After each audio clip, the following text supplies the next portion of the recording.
যুদ্ধবিরতি চুক্তি লঙ্ঘন করে ভারতের নিয়ন্ত্রণ রেখা বরাবর গুলি চালিয়েছে পাকিস্তান। পরিস্থিতি থমথমে। জম্মু ও কাশ্মীরের পুঞ্চ জেলায় আবারও উত্তেজনা ছড়িয়েছে।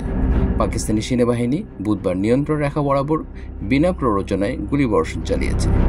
ভারতীয় সেনাবাহিনীর সূত্র জানিয়েছে, ভোর থেকেই পাকিস্তানি সেনারা ভারতীয় পোস্ট এবং আশেপাশের গ্রামগুলোকে লক্ষ্য করে এলোপাথারি গুলি চালাতে শুরু করে।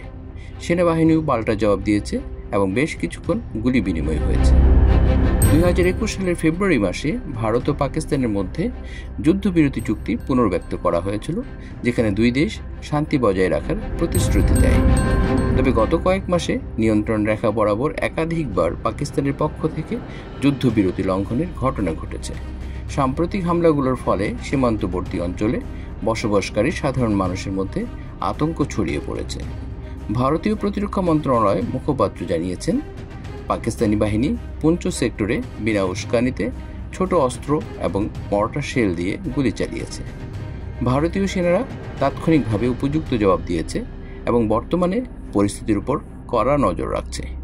সেনাবাহিনীর পক্ষ থেকে স্পষ্ট জানানো হয়েছে, যে কোনো ধরনের উস্কানিমূলক কার্যকলাপের উপযুক্ত জবাব দেয়া হবে।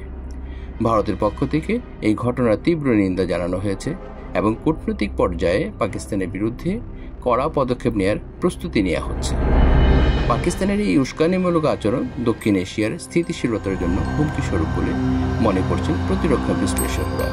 সীমান্ত পরিস্থিতি এখনও উত্তপ্ত রয়েছে এবং সেনাবাহিনী পরিস্থিতির উপর নিবিড় নজর রাখছে। সাধারণ মানুষের নিরাপত্তা এবং আঞ্চলিক শান্তি বজায় রাখার জন্য উভয় দেশকে সংযম প্রদর্শন করার আহ্বান জানিয়েছেন আন্তর্জাতিক বিশ্লেষকরা।